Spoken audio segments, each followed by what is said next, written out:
নারায়ণগঞ্জের Subarnagram amusement theme পার্কে Narsingdi press ক্লাবের বার্ষিক আনন্দ ভ্রমণ অনুষ্ঠিত হয়েছে।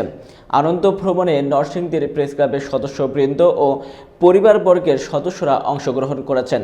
বিস্তারিত থাকছে এম ওবায়দুল কবিরের প্রতিবেদনে। 1972 সালে প্রতিষ্ঠিত নরসিংদী প্রেস ক্লাব প্রতিবারের ন্যায় এবারও বার্ষিক আনন্দ ভ্রমণ অনুষ্ঠান করে। এ আনন্দ ভ্রমণে সকল সদস্য পরিবারবর্গের মিলন মেলায় পরিণত হয়।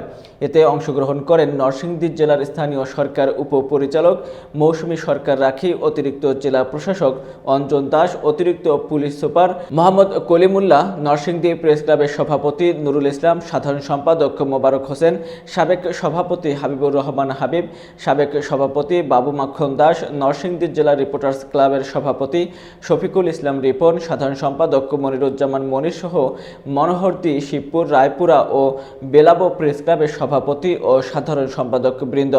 এছাড়া উপস্থিত ছিলেন নরসিংদী প্রেস ক্লাবের সকল সদস্য ও পরিবারবর্গ। সদস্য পরিচিতি পার্কে বিনোদন ও সাংস্কৃতিক অনুষ্ঠানে মুখরিত ছিল আজকের এই আনন্দ ভ্রমণ। আপনাদের সাথে আমাদের যে একটা দৃঢ় সম্পর্ক বা দৃঢ় বন্ধন আর্থিক সম্পর্ক সেটা অব্যাহত থাকবে এবং জেলা প্রশাসনের সকল কাজে আপনারা বরাবরের মতো যেভাবে সহযোগিতা করে আসছেন সেভাবে আপনাদের সহযোগিতা পাবো।